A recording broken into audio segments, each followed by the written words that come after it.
Mil bendiciones, mis amados hermanos y amigos, que la paz de nuestro Señor Jesucristo esté en cada uno de nosotros. Aquí venimos nuevamente a compartir un poco la palabra de Dios. En este momento vamos a hacerlo a través de una oración para que Dios bendiga todo lo que vamos a hacer en este momento. La palabra que vamos a exponer que sea palabra que proviene de lo alto, que no sea palabra de hombres. Así que, mis amados hermanos, vamos a dar palabra de oración en este momento. Señor Jesús, Rey amado, Padre eterno, te damos gracias, bendito Dios, porque nos permites estar reunidos aquí delante de tu presencia para honrarte, alabarte y exaltar tu santo, bendito y poderoso nombre. Padre amado, en este momento pedimos delante de tu presencia que tú pongas entendimiento, que abras, Señor Jesucristo, nuestra mente para poder recibir de tu palabra conforme a tu gracia y conforme a tu verdad. Reconocemos que somos pecadores, Señor Jesús, y no merecemos nada, Señor, solamente la muerte, pero tu misericordia es tan grande que hasta este momento todavía tenemos vida y vida en abundancia, bendito Señor. Pido en este momento, pon palabra de sabiduría en mi boca, que todo lo que se va a decir en este momento sea palabra que viene de lo alto, Señor Jesucristo. Te lo pido, Rey amado, en el nombre poderoso de Jesús, que seas tú obrando en cada uno de nosotros. Amén y amén.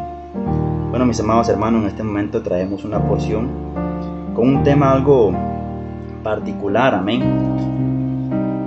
Y es que el tema de esta ocasión es cristiano o uno más. Por mucho tiempo se escuchaba la palabra cristiano, cristianos. Te va por la calle y le preguntan, ¿usted es cristiano? Y usted contesta, sí, soy cristiano, o no, no soy cristiano. ¿Qué significa esta palabra cristiano? ¿Por qué se dice esta palabra cristiano? ¿De dónde vino esta palabra cristiano? ¿Qué significa ser un cristiano? ¿Qué conlleva esta palabra de ser cristiano? Bueno, mis amados hermanos, en primer lugar yo quiero dejar algo muy claro. Cristiano, ser cristiano, no es un círculo social. Ser cristiano tampoco es una religión. Recordemos que la religión no salva a nadie. Ser cristiano no es una religión. Los religiosos son otra cosa, no son cristianos. La persona que es religiosa es aquella persona que te juzga solo por creerse superior a ti. La persona que es religiosa es una persona que guarda tantas costumbres, que se siente tan amoldado a ellas, que cree que con eso ya ganó el cielo. No se trata de eso. Los cristianos, en primer lugar, reconocemos que somos pecadores. ¿Por qué le digo todo esto? ¿Dónde nació la palabra cristiano? La palabra cristiano nació en Hechos capítulo 11, verso 16. Y vamos a ir a la palabra de Dios a ver qué dice ahí.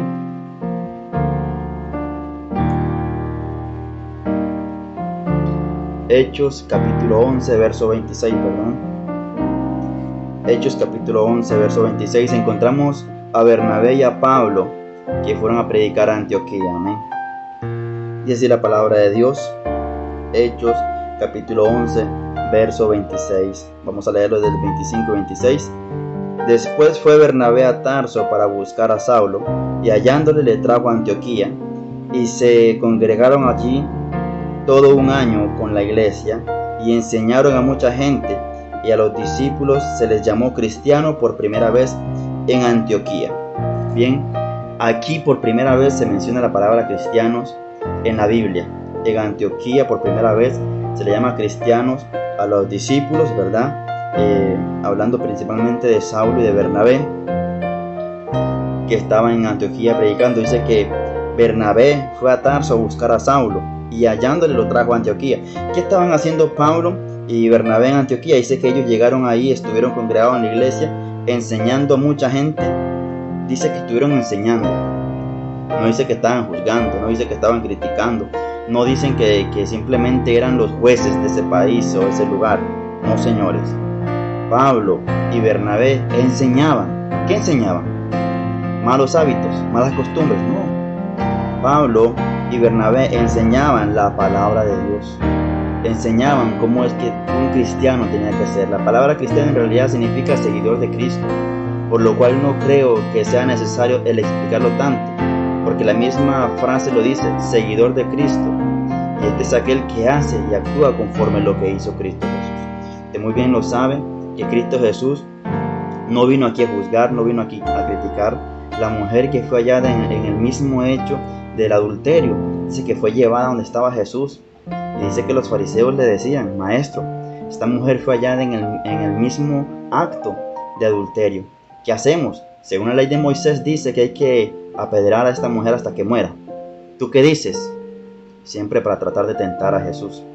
Jesús dice que seguía escribiendo con el dedo en tierra, sin decir nada, y les seguían diciendo: Rabí, maestro, dinos qué hacemos. Se pone en pie y dice: el que esté libre de pecado, que lance la primera piedra. El que no tenga ningún pecado, que lance la primera piedra. En ese momento todos comenzaron a soltar las piedras que tenían y se retiraron del lugar. Jesús levanta a la mujer y le dice: Mujer, ¿dónde están los que te acusaban? Ninguno me acusó, Señor, contesta la mujer. Y Jesús le contesta: yo tampoco. Vete y no peques más. Amén. Entonces podemos ver que Jesús mismo no vino aquí a juzgar a nadie. No vino aquí a jugar de juez ni nada de eso. Como muchos de hoy en día, en estos tiempos, que se hacen llamar cristianos, pero en realidad lo que son verdugos y jueces dentro de las iglesias, criticando, murmurando, hablando mal de los pastores, diáconos, miembros de las congregaciones. Solamente llegan a contaminar. Con esto no estoy diciendo que no lleguen, al contrario, lleguen cada día más, para que así la palabra de Dios pueda marcar en ellos una diferencia, que poco a poco la palabra de Dios vaya moldeando sus vidas. En la casa de Dios nadie le va a cerrar las puertas a ningún pecador. Reconocemos que somos pecadores y que cuando nos decimos que somos cristianos es porque tratamos de vivir la vida conforme a Jesús nos dice y como Él también la vivió. Por eso nos llamamos cristianos, porque seguimos a Cristo Jesús. ¿Qué significa seguir a Cristo Jesús? Tener sus características. Recordemos, Jesús cuando comenzó su ministerio también dice que escogió a 12. No escogió a 12 personas que fueran perfectas. No escogió a 12 personas que fueran lo más último de la generación en inteligencia y sabiduría, no. Dice que Él escogió uno por uno. Escogió a uno que estaba sentado en el banquillo de los impuestos. Escogió a pescadores. Escogió simplemente personas comunes y corrientes, igual que nosotros, llenos de defectos, llenos de errores, llenos de pecados, igual que nosotros. ¿Qué es la diferencia? Que ellos aprendieron a vivir su vida conforme a las enseñanzas de Jesús.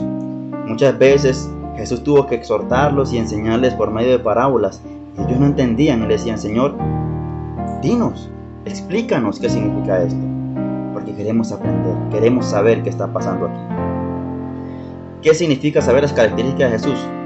En primer lugar, Jesús era mediador. Él no era juez, era mediador. Timoteo capítulo 2, vamos a ir a Timoteo capítulo 2.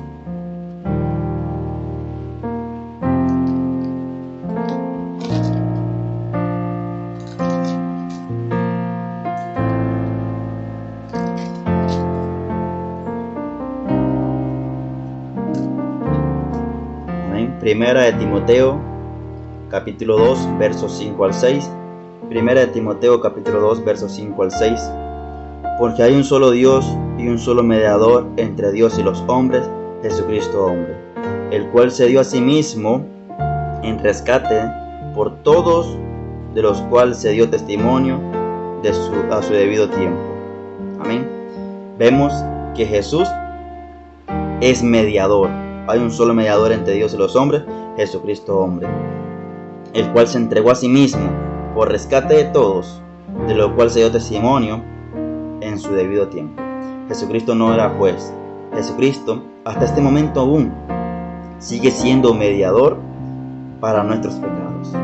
Él con su muerte nos lavó, nos limpió de nuestros pecados y nos invitó a vivir una vida delante de su presencia, una vida en la cual nosotros diariamente podemos expiar nuestros pecados. Recordemos que según la tradición judía, el pueblo de Israel, para poder expiar sus pecados, solo podía entrar un sacerdote una vez al año, y no era cualquier sacerdote, era el sumo sacerdote, que tenía que entrar al tabernáculo, al altar, ¿verdad? A dar las ofrendas para tener expiación del pueblo. Dicho sacerdote dice que iba en sus túnicas, en sus bordes, llevaba unas campanas y un mecate, una soga atada en su cintura.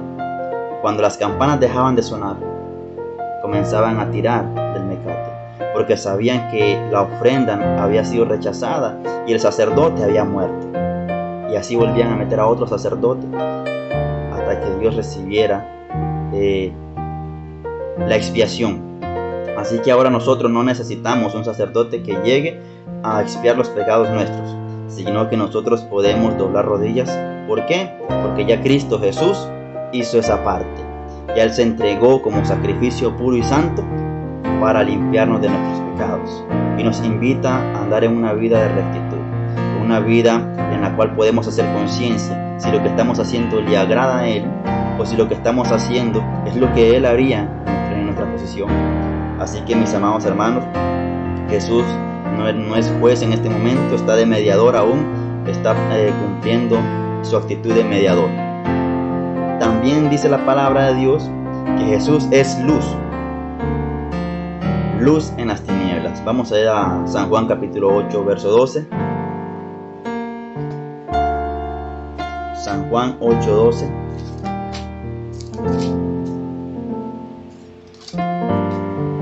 San Juan capítulo 8, verso 12 dice así la palabra de Dios.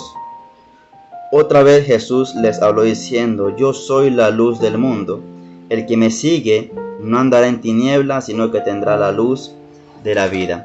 Jesús vuelve a decir: Él es la luz del mundo. ¿Qué significa ser luz? ¿Qué significa esta parte de ser luz? Bueno, ser ejemplo. Ser una persona que en vez de hacer la guerra hace paz. Jesús mismo se declara que el que lo sigue a Él, no andará en tinieblas, sino que tendrá la luz de la vida. ¿Cómo podemos hacer nosotros para andar siempre en luz?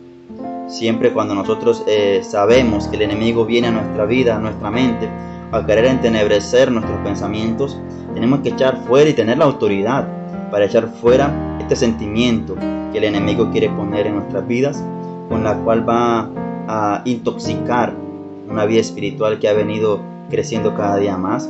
Nosotros como cristianos sabemos muy bien cuando estamos bien con Dios, cuando estamos haciendo las cosas bien, cuando nuestro espíritu está en comunión con Dios. Ahora, he escuchado muchas personas que dicen: es que ser cristiano es muy aburrido. Es que ser cristiano, es que los cristianos le prohíben todo. Es que el cristiano, desde que se hace cristiano, ya no tiene permiso de nada. Siempre estamos haciendo al cristiano como algo tabú. Y déjeme decirle que no es así. Yo soy cristiano, comparto con mis amistades, comparto con mis amigos. Tengo amigos que no son cristianos también y comparto con ellos. Tengo amigos que tal vez no comparten con el cristianismo, mas sin embargo eso no me evita que yo comparta con ellos. Obviamente ellos respetan cuando yo estoy presente ahí. Ellos saben guardar su compostura cuando yo estoy presente. ¿Por qué? Porque saben que soy cristiano. Entonces yo en ningún momento, cuando me pongo a estar con ellos, yo no me quito la camisa de cristiano y la dejo colgada en un lado, comparto con ellos y después regreso. No se trata de eso. Se trata de ser cristiano en todo momento, poder compartir con tus amistades, y a pesar de que tú eres cristiano. No que es que yo soy cristiano y no puedo compartir con ustedes porque ustedes no son cristianos y solo tengo que compartir con cristianos. Dejemos eso atrás. Recordemos que Jesús mismo dice que se sentaba con las prostitutas y con los borrachos. El pueblo mismo lo juzgaba y lo criticaba por estas acciones, pero Jesús sabía lo que estaba haciendo. Jesús estaba dando testimonio. Jesús nos estaba dando ejemplo, que ahí donde estaba Él era luz. Aunque estaba rodeado de prostitutas y de borrachos, Él seguía siendo luz. Entonces, donde quiera que andemos, sigamos siendo luz, pero una luz verdadera, una luz que refleje la gracia de Cristo, no una luz fingida simplemente. ¿Amén? Entonces, ¿qué también es Jesús? Jesús es el pan de vida. Así lo dice San Juan capítulo 6, verso 35. San Juan 6, 35. Gloria al nombre de Jesús. San Juan 6, 35. Y Jesús le dijo: yo soy el pan de vida. el que a mí viene nunca tendrá muerte, y el que en mí cree no tendrá sed jamás. Amén. Jesús mismo le dice: yo soy el pan de vida, el que a mí viene nunca tendrá hambre, y el que en mí cree no tendrá sed jamás. Jesús era pan, Jesús era vida, Jesús es pan, Jesús es vida. No lo podemos decir en término pasado porque Él está presente, ¿no? Jesús es pan, Jesús es vida. ¿Qué significa esto? Que nosotros como cristianos tenemos que llevar también alimento y vida. Alimento espiritual y vida. Muchas veces nos va a pasar que algún compañero del trabajo, alguna amistad en la calle, se acerque a nosotros a contarnos algo. Tal vez un momento de desahogo, un momento en el que ellos sentían o sintieron en ese momento que usted era la persona indicada a la cual tenía que contarle algo. Y usted en ese preciso momento vino palabra de Dios a su mente y comenzó a aconsejarle en bien, comenzó a darle palabra de motivación, comenzó a cambiar su estilo de pensar y comenzó a darle un aliento nuevo. Entonces, ¿qué significa esto? Nosotros traemos vida y traemos pan. Eso es lo que llevamos. Significa ser cristiano, llevar pan y llevar vida a las personas, llevar alimento espiritual, poder dar un consejo sabio en el nombre poderoso de Jesucristo. Amén. Jesús es misericordioso y perdonador. San Juan 8 nos dice así también. San Juan capítulo 8. Como pueden ver, hemos estado solamente en San Juan. Las citas. San Juan capítulo 8, verso 1 al 11. Ahí podemos ver la historia que le estaba comentando antes. La mujer sorprendida en el acto de adulterio. Amén. Ahí San Juan capítulo 8, desde el 1 al 12, se ve todo esto. Jesús mismo muestra su misericordia cuando perdona a esta mujer. Cuando Él le dice: nadie te acusó, yo tampoco te acuso. No era un déspota, no era un malvado. Y a pesar de todo lo que el pueblo le hacía a Él, o le hizo también a Él, porque lo asesinaron, dice la palabra. En realidad no lo asesinaron, Él se entregó Él mismo. Él dice que la palabra dice que Él se entregó a sí mismo. Entonces era necesario que Él se entregara por nuestros pecados. Tanto así es la misericordia de Dios. Hasta este momento sigue siendo grande la misericordia de Dios. Cristo Jesús limpió nuestros pecados y los seguirá limpiando. ¿Qué significa ser cristiano entonces con todo esto que les he hablado? Todo esto que hemos visto en la Biblia. Y así como yo les he mostrado estos pasajes, hay muchos más. Y yo puedo pasar todo el día hablando sobre lo que significa ser cristiano, y citas bíblicas donde Jesús mismo demuestra lo que significa andar un camino conforme a su gracia y conforme a su verdad. Pero se nos haría muy largo el video. Así que, mis amados hermanos, yo los dejo con esta palabra. Ser cristiano significa seguir a Cristo, honrar la palabra de Dios, hacer lo mismo que Él hizo. No quiero decir que se va a crucificar también, no, señores, Él ya lo hizo, no hay por qué volverlo a hacer. Simplemente es acatar las características que Jesús mostró cuando anduvo aquí con nosotros, lo mismo que nos mueve a hacer cada momento, lo que nos pone en nuestra mente, en nuestros corazones. Ser cristiano no significa ser una cosa rara o ser un bicho raro, algo extraño, no significa nada de eso. Cuando muchas veces le dicen: vea, esa persona es una buena gente, pero desde que se hizo cristiano ya no puedo hablar con él porque ya es cristiano, ya con los cristianos no se puede hablar. Es mentira, es mentira. Eso dejémoslo en el olvido. Ya la palabra de Dios se ha predicado por todas las naciones. Son muy pocas y escasas los lugares donde no se ha podido predicar la palabra de Dios. Y no se ha predicado no porque no haya misioneros, no porque no haya quien predique, sino porque son tribus caníbales aún, inexploradas por el hombre. Increíble, sí, es cierto. En estos tiempos hay tribus todavía inexploradas por el hombre, que son tribus caníbales. Pero la palabra de Dios va a llegar hasta los confines de la tierra, así lo dice su palabra. Así que, mis amados hermanos, recuerden, ser cristiano simplemente es estar conforme a la gracia de Dios, siempre reconocer nuestros pecados, reconocer que somos pecadores, en el nombre de Jesús. Bueno, con esto yo los dejo, no sin antes decirle que Cristo Jesús les ama rica y abundantemente. Y si usted nunca se ha congregado y Dios le mueve a hacerlo, hágalo. Es ahora el momento. Y si usted antes se congregaba, pero ya no se congrega porque se dio cuenta que en la iglesia donde usted estaba, o donde usted iba, había mucha hipocresía, déjeme decirle que en cualquier iglesia que usted vaya, va a encontrar este tipo de cosas. ¿Por qué? Porque resulta ser que la iglesia no es un museo de santos. La iglesia, usted no va a encontrar gente perfecta.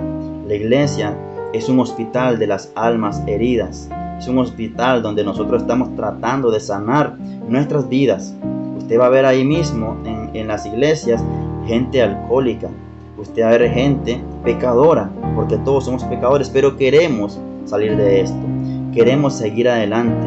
Ya no queremos ser tratados y humillados por Satanás, porque Satanás, cuando nos tiene en el suelo, simplemente se nos burla, se ríe de nosotros y le dice: ¿ves? Que no iba a caer, pero cayó. Así que, mi amado hermano, si usted es de esas personas que fue a una iglesia y se decepcionó por lo que miró, déjeme decirle, no vaya por la gente, vaya por Dios, por la presencia de Dios, porque Cristo Jesús está en su pueblo, en su iglesia. Cristo Jesús se mueve en alabanza del pueblo. Si usted va buscando a los hombres, usted va a encontrar cosas de hombres, pero si usted va buscando la presencia de Dios, va a encontrar presencia de Dios. Así que yo le invito que se siga congregando, siga congregándose, siga adelante en el nombre de Jesús. Es necesario que miremos hacia adelante siempre con la vista puesta en Jesús, el autor y consumador de la fe, no en pastores, no en líderes, no en hermanos. Y si yo le contara las cosas que me han pasado y que me pasaron cuando era miembro de otras iglesias, muy niño, cuando estaba muy niño, mamá me llevaba a la iglesia donde ella, y yo miraba muy feo eso, porque había gente que murmuraba, porque había gente que criticaba. Yo no entendía, yo siendo un niño, yo no entendía por qué en la iglesia se daba esto. Ahora que Dios me ha revelado y me ha dado sabiduría, yo puedo ver que en la iglesia simplemente está llena de pecadores. Somos pecadores que queremos salir de esto, queremos dejar de ser pecadores, queremos ser conforme a la gracia de Dios. Bueno, mis amados hermanos, espero que esta palabra sea de mucha bendición. Compártala con todos sus amigos, sus amistades, hermanos de la iglesia, para poder edificarnos siempre en la presencia de Dios. Vamos a orar para que esta palabra quede en nuestros corazones guardada, en el nombre poderoso de Jesús. Señor Jesús, Rey amado, gracias te damos por esta bendita, gloriosa y poderosa palabra que tú nos has regalado en este momento. Te pido, Señor Jesucristo, que seas tú atesorando, Señor, en mi vida esta palabra, y que yo entienda, Señor Jesús, que ser parte de tu cuerpo es ser parte de tu gracia. Que yo comprenda, bendito Dios, que ser un cristiano es estar conforme a ti, Señor Jesucristo. Pero ayúdame a ser un cristiano de verdad y no ser uno más del montón. Ayúdame, Señor Jesucristo, a ser un cristiano y no un juez. Enséñame, bendito Dios, a ser humilde en mi camino cristiano y no simplemente a jugar del verdugo, no simplemente a jugar del juez, no simplemente a jugar de perfecto, sino reconocer, Señor Jesucristo, mi paupérrima condición de pecador, y a cada momento arrepentirme de mis pecados y encontrar sanidad en tu presencia. Gracias, Señor Jesús, por este momento. En el nombre poderoso de Jesús. Amén. Amén. Bueno, mis amados hermanos, que la paz de Dios esté con cada uno de ustedes en el nombre poderoso de Jesús. Yo quiero mandar un saludo muy especial hasta acá en la nación, aquí en Jacob, a mi hermana Fanny y a toda su familia allá, donde ellos nos permiten reunirnos en el nombre de Jesús a compartir palabra de Dios. Que Dios me les bendiga, que Dios me les multiplique, que siga siempre el Espíritu Santo de Dios inundando su casa. Y a mi papá allá en Nicaragua, quiero mandarle también un saludo, Fernando Coronado. Que Dios me le bendiga, papá. Y estamos orando siempre por su necesidad. Que Dios siga trabajando en su vida, en su casa. Y a toda mi familia allá en Nicaragua, que Dios me les bendiga rica y abundantemente en el nombre de Jesús. Les amo mucho en el nombre poderoso de Jesucristo. Mil bendiciones, que Dios me les bendiga.